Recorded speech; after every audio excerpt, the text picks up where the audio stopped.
नमस्कार दोस्तों बच्चों का कैरियर हम कैसे बनाएं, इस विषय पर मैंने बहुत सारे वीडियो देखे एक्चुअली। विकास दिव्य कीर्ति सर का वीडियो देखा, आचार्य प्रशांत का भी वीडियो देखा, ओशो रजनीश का वीडियो देखा भी हूँ, उनके किताब पढ़ा भी हूँ। प्रेमजीत सिरोही का भी रिसेंटली एक वीडियो देख लिया। और इस विषय पर और भी साइकोलॉजी के कुछ बुक्स मैंने पढ़े हैं। तो इन सभी को एक तरह से समझ लो कि खिचड़ी बना के और कुछ उसमें अपना एक्सपीरियंस भी, अपना फैमिली का एक्सपीरियंस, अपने बच्चे के साथ जो बातचीत होता है, अपने वाइफ के साथ जो बातचीत होता है, अपने दोस्तों के साथ जो कुछ भी बातचीत होता है, क्योंकि जनरली हम लोग मॉर्निंग या इवनिंग वॉक पे कभी निकलते हैं तो दोस्त ये सब चीज़ डिस्कस करते हैं, क्योंकि सबको अपने बच्चे के करियर को लेकर चिंता होती है, फिक्र होती है। और सच पूछिए तो मुझे भी उस दिन, मुझे लाइफ में 2 बार बहुत ज़्यादा खुशी हुई सच पूछिए तो। एक, मुझे जब नौकरी मिली, अपनी गरीबी और बेरोजगारी से मुक्ति मिली, उस दिन मुझे बहुत ज़्यादा खुशी हुई थी। और दूसरी खुशी तब मिली जब मेरे बेटे ने IIT क्लियर किया, जब IIT ज्वाइन किया। और जब पहली बार मैं मुक्ति मिली, मतलब नौकरी मिलने से जो मुझे खुशी मिली, उस दिन से समझ लो मैंने फैसला कर लिया कि भाई मुझे किताब लिखना है। जो मेरी ख्वाहिश थी, दिल की ख्वाहिश, जो कुछ 16-17 साल की एज में पैदा हुई थी, उस ख्वाहिश को पूरा करने की इच्छा पैदा हुई और मैंने उस चीज़ को पूरा करने के लिए लिखना शुरू कर दिया। और जब बेटे ने IIT में ज्वाइन किया, उस समय मैंने एक दूसरा काम शुरू किया, और वो है यूट्यूब पे आके कुछ बातचीत करना। माने ये 2 घटना मेरे जीवन में बहुत ज़्यादा इम्पोर्टेंट मैटर करता है। तो सचमुच कौन ऐसा माँ बाप होगा जिसको अपने बेटे की सफलता से, अपने बेटे की करियर बनने से खुशी नहीं होती होगी। निश्चित रूप से सबको खुशी होती है, मुझे भी खुशी हुई थी। तो मेरे दोस्त मुझसे पूछते हैं कि भाई क्या मतलब अपने बच्चे को कैसे ट्रीट किया जाए, कैसे पढ़ाया लिखाया जाए, क्या किया जाए। तो जो चीज़ मैं उनके साथ शेयर करता हूँ, उन्हीं बातों को आपके साथ यहाँ शेयर करूँगा। और क्या है, ज़्यादा बड़ी बड़ी बातें करने से क्या फ़ायदा है यार। जो किया जा सकता है वही बातें करनी चाहिए। तो इस बारे में विकास दिव्य कीर्ति सर का करीब 1 घंटे का वीडियो है, उसका लिंक मैं नीचे डिस्क्रिप्शन बॉक्स में दे दूंगा, उसको भी आप देख लीजिए। आचार्य प्रशांत का भी वीडियो है, उसको तो मैं रिव्यू करना चाहूँगा। आचार्य प्रशांत से मेरा एक लगाव है। ऐसे उनके अंधभक्त सोचते हैं कि मेरा उनसे दुश्मनी है, बिल्कुल भी नहीं यार। आचार्य प्रशांत को मतलब एक दुश्मनी में भी एक प्यार होता है, ऐसे समझ लो। आचार्य प्रशांत की मैं सिर्फ उन्हीं बातों को दरकिनार करता हूँ, उसको छांट देता हूँ, जो मुझे लगता है कि यार ये आम आदमी के ना सोच से बाहर की बात है, वो प्रैक्टिकल नहीं है। और मैं चाहता हूँ कि प्रैक्टिकल, जिस चीज़ को आप अपने लाइफ में उतार ना सको, उसके साथ एक्सपेरिमेंट ना कर सको, उस चीज़ का कोई वैल्यू नहीं है यार। अब आइंस्टीन अपने लेवल पे कोई थ्योरी दे दें आत्मा के बारे में, और उसको 99.9% लोग समझ ही नहीं पाए। जैसे कि हमारे देश में 99.9% लोग E=mc², चाहे थ्योरी ऑफ रिलेटिविटी, कोई मतलब नहीं है यार। हमारे देश में किसी को मतलब नहीं है। 100 करोड़ लोग तो यार गरीब और बेरोजगार हैं, उनको कहाँ से ये क्या है थ्योरी ऑफ रिलेटिविटी, ऐसे लोग हैं 100 करोड़। बिल्कुल उनको यार अपना भूख, गरीबी, ये सब को दूर करें, रोटी कपड़ा मकान का इंतजाम करें कि ये क्या कहना चाह रहे हैं आइंस्टीन साहब, या प्लैंक्स थ्योरी क्या है, या क्वांटम थ्योरी क्या है, किसी को कोई मतलब नहीं है यार। और उसके पीछे रीजन है कि ये बेचारा अपना भोजन कपड़ा मकान, अपने बेटे के लिए स्वास्थ्य शिक्षा, ये सब का इंतजाम करे कि उसके बारे में बड़ी बड़ी बातें सोचे। तो जैसा कि मैं अपने दोस्तों से जो कुछ भी बातचीत करता हूँ, उसके बारे में ज़्यादा जिक्र करूँगा, लेकिन थोड़ा सा 1-2 पॉइंट जो दिव्य कीर्ति सर अपने वीडियो में बताते हैं, उसके बारे में ही बातचीत करना चाहता हूं। क्योंकि दिव्य कीर्ति सर से मैं शायद उनको कभी क्रिटिसाइज करता हूं, एक वीडियो में किया हूं, जब वो श्री कृष्ण का कुछ हद तक मजाक उड़ाए थे। वो वीडियो पे उन्होंने कॉपीराइट भी डलवा दिया था, फिर मैंने उसको दूसरे तरीके से फिर से अपलोड किया, फिर दूसरी बार तो नहीं आया। एनीवे, तो दिव्य कीर्ति सर अपने वीडियो में जैसा कि एक लड़के का जिक्र करते हैं, एक बिजनेसमैन कोई है, और उनका लड़का जो है वो 10th बोर्ड में फेल कर जाता है। तो वो बिजनेसमैन क्या करते हैं, एक बहुत बड़ा पार्टी रखते हैं, सेलिब्रेट करते हैं अपने बेटे की असफलता को भी। मतलब 10th बोर्ड में उनका लड़का 35% या 40% जो भी पास मार्क होते होंगे, मेरे टाइम पे कुछ 30% होते थे, 1990 की बात मैं कर रहा हूँ, तो छोड़ो उस समय की बातें। तो वो मतलब माँ बाप के पास पैसा है, ठीक है, चाहे उनका एक ऐसा एटीट्यूड है कि मेरा बेटा अगर फेल भी करता है तो मैं उसको सेलिब्रेट करूंगा, तो वो सेलिब्रेट करते हैं और पार्टी में सभी दोस्तों को बुला के बताते हैं कि मेरा बेटा ने मेहनत किया है, लेकिन इस बार उसको सफलता नहीं मिली। मैं जानता हूँ उसने मेहनत किया है और उसको अगली बार वो सफलता मिलेगी, और इस चीज़ को बताने के लिए मैंने पार्टी रखा है। अब दोस्तों आप ये बताओ कि हमारे देश में कितने ऐसे लोग हैं जो अपने बेटे के 10th बोर्ड फेल होने में ऐसा इस तरह का सेलिब्रेट करेंगे। मैंने 10th बोर्ड में 74 या 75% इतने परसेंट मार्क्स लाए थे, 661 आउट ऑफ 900 इतने मार्क्स लाए थे, और मेरे पिताजी ने मेरे ऊपर कमेंट किया था कि यार जहाँ पेड़ नहीं होते हैं वहाँ ऋण प्रधान होता है। उनका एक कमेंट मुझे आज भी याद है। मतलब मेरे ऊपर एक व्यंग किए थे, क्योंकि मैं अपने स्कूल का इकलौता फर्स्ट डिवीजन से पास किया था और काफ़ी डिफरेंस से पास किया था। मतलब जो सेकंड टॉपर था वो 60% भी मार्क्स नहीं लेके आ पाया था, और मैं जबकि 73 या 74% अराउंड मार्क्स होगा, काउंट करेंगे तो आएगा। तो मेरे पिताजी ने इस तरह का कमेंट किया था, और मेरे मन में हुआ कि मैं अपने पिताजी को बोल दूं कि यार जहाँ पे पेड़ होते हैं, लंबे लंबे पेड़, वहाँ पे मेरा एडमिशन क्यों नहीं कराए। लेकिन ये मन की बात मन ही में मैं रख लिया, क्योंकि पिताजी से आर्गुमेंट हो जाता है ना एक तरह से। तो यार आप अपनी गरीबी और बेरोजगारी मेरे ऊपर क्यों थोप रहे हो।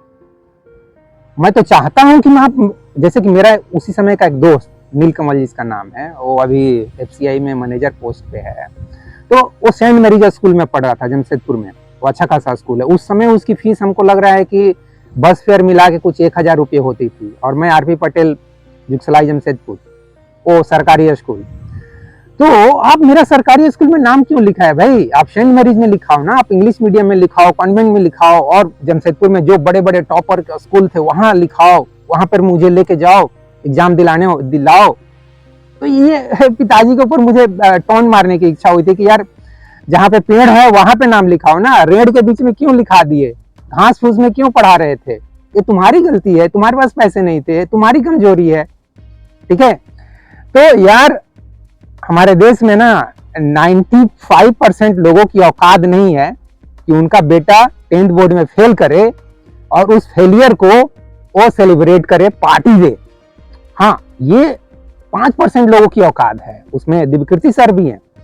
जैसे कि दिव्यकीर्ति सर बोलते हैं कि वे अपने बेटे से बस इतना ही चाहते हैं कि बस वो पास करते चला जाए। तो भाई आप तो चाहोगे ना, आप करोड़पति हो, अरबपति हो, आपको क्या फर्क पड़ता है। फर्क तो जो 90% लोग हैं उनको फर्क पड़ता है ना, जो लोअर मिडिल क्लास हैं या कुछ हद तक मिडिल क्लास हैं।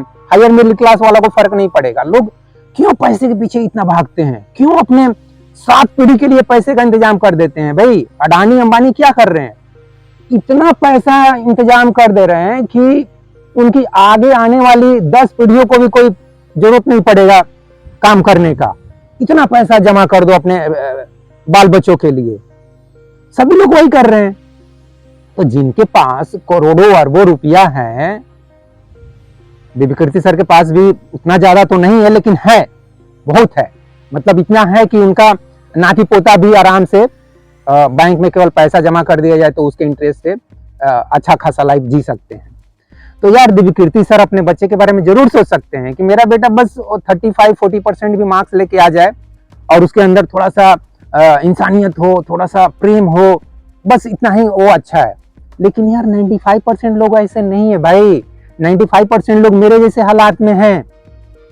मैं अपने बच्चे के साथ क्या किया, मैं अपने बच्चे को LKG UKG से ही समझ लो कि ओलंपियाड का एग्जाम दिलवाना शुरू किया।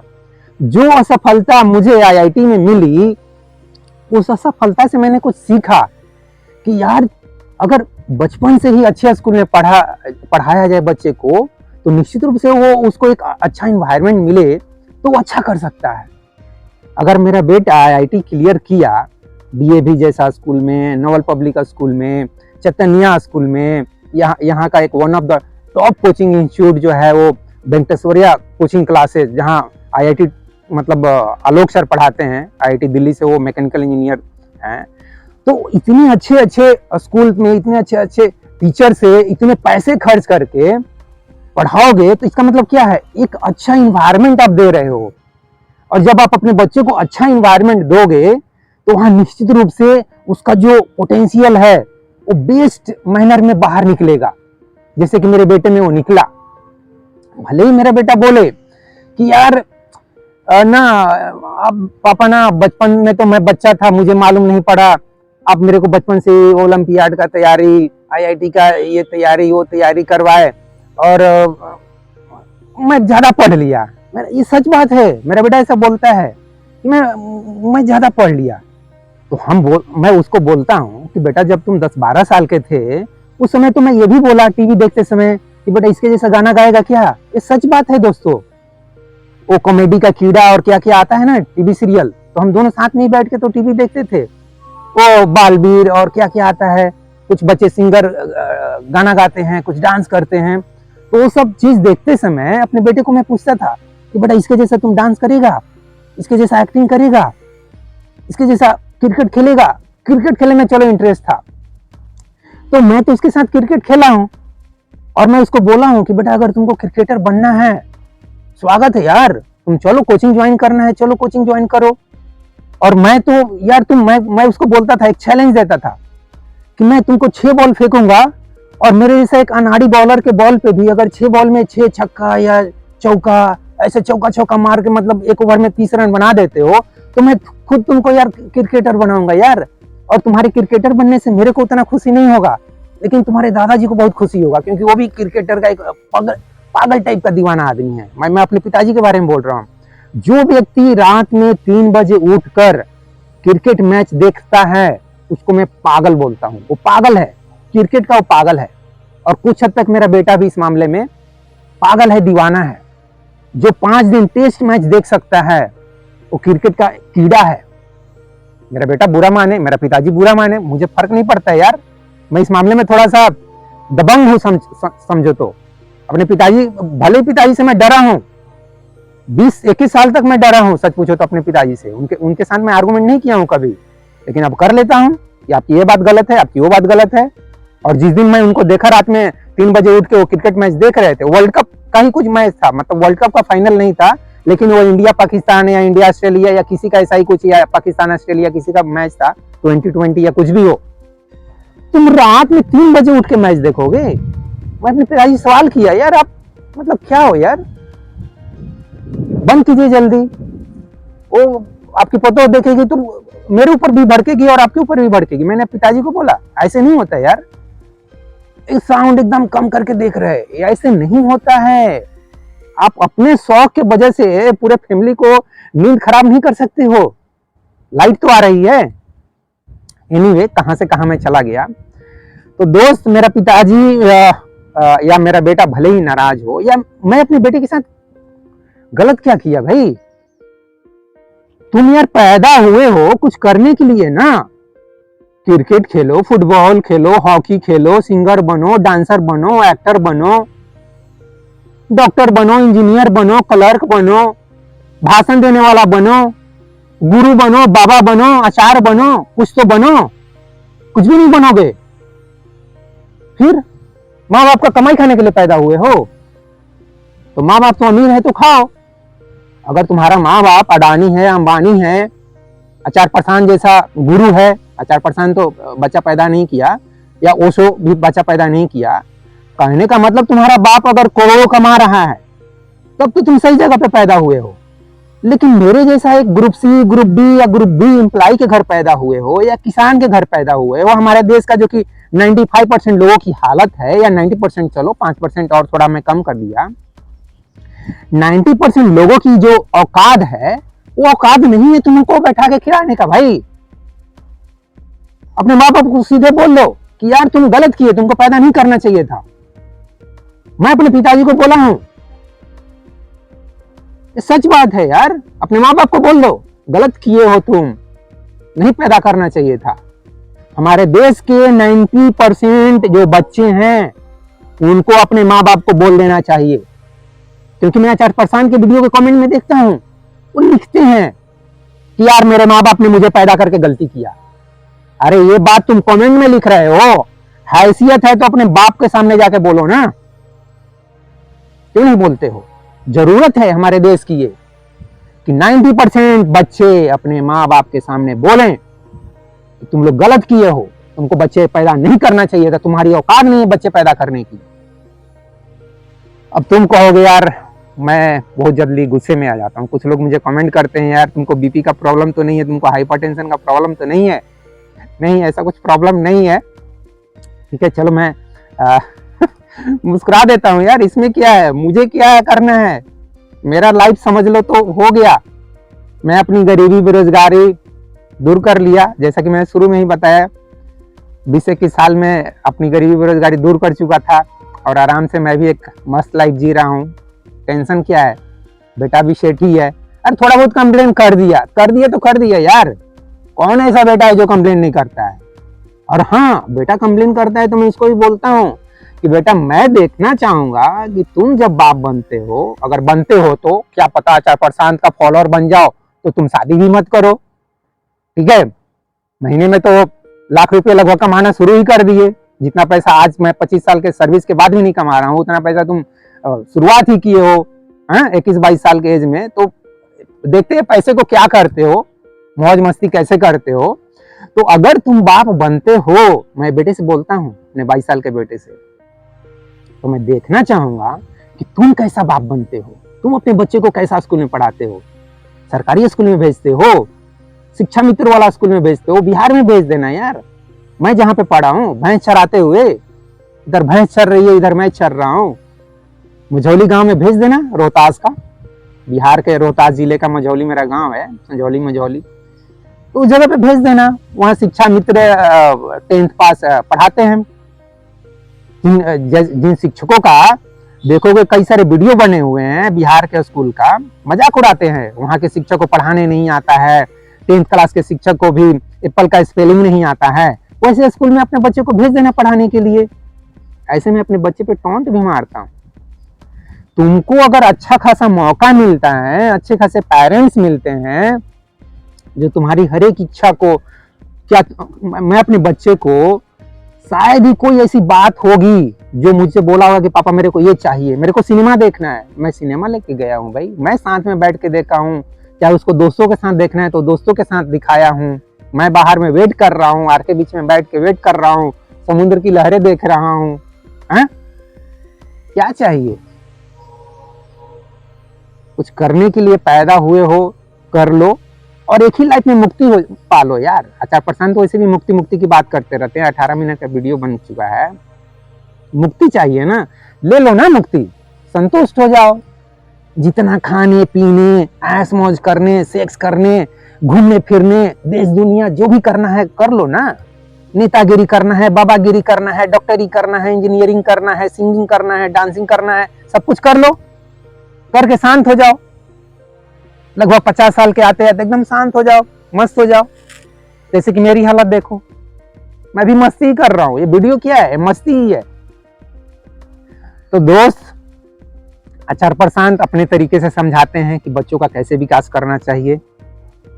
प्रेमजीत सिरोही अपने तरीके से समझाते हैं, ओशो अपने तरीके से समझाते हैं, दिव्यकीर्ति सर अपने तरीके से समझाते हैं, और देश और दुनिया के जितने भी गुरु, बाबा, आचार्य, मनोवैज्ञानिक, साइंटिस्ट हैं, वो सब अपने तरीके से समझाते हैं। और मैं एक ऑर्डिनरी आदमी, आपके जैसा, जैसे कि 95% लोग हमारे देश में हैं, उनमें से मैं भी एक हूँ। तो मुझे अपने तरीके से जो कुछ भी बोलने की इच्छा हुई वो मैं बोल दिया, अपना रियल एक्सपीरियंस शेयर कर दिया।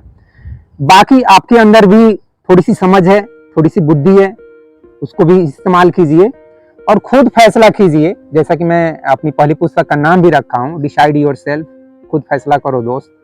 तो आप भी अपने बुद्धि विवेक से फैसला कीजिए कि क्या सही है, क्या गलत है, और किस तरीके से अपने बच्चे का करियर बनाया जाए, अपने बच्चे का कैसे पालन पोषण किया जाए, कैसे उसका विकास किया जाए। तो इस वीडियो में बस इतना ही दोस्तों। बाकी ये वीडियो आपको कैसा लगा इसके बारे में आप कमेंट बॉक्स में नीचे लिख सकते हैं। तो जय हिंद, जय भारत और जय विश्व, जय भगवान। Thank you very much friends इस वीडियो को देखने के लिए।